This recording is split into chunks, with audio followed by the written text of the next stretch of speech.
Metcash's business involves the distribution and marketing of fresh and packaged goods.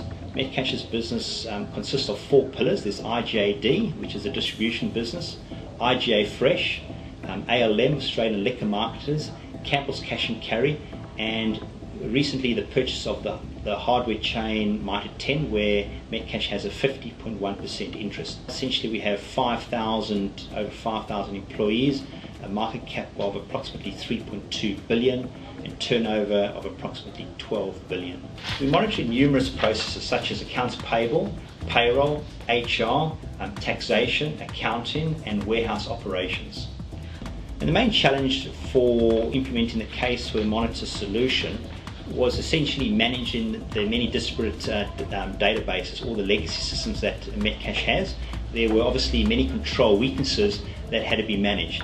And what we found is before we had CaseWare Monitor, managing those many exceptions was challenging because it's the sheer size of the operation. What we found was employees used to get frustrated. They had to manage numerous Excel reports which were housed in a common drive, and all these reports were separate based on the separate processes that had to be managed.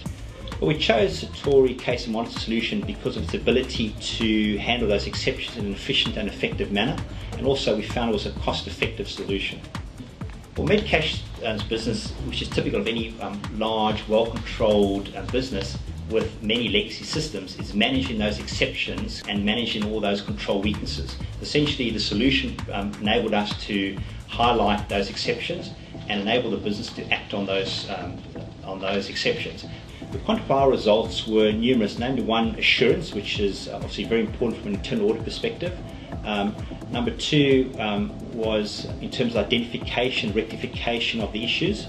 And the other one is actually the dollar saving in terms of items that are identified, specifically around accounts payable, where we had roughly about $1.8 million of savings, which for about 5.4 billion of items processed per annum doesn't sound like a lot of money, but when the margins are as tight as the sector is, $1.8 million is a significant amount of money. Essentially, if one looks at the ISO 31000 standard, in my experience, the area that's probably managed the least effectively is the actual monitoring side.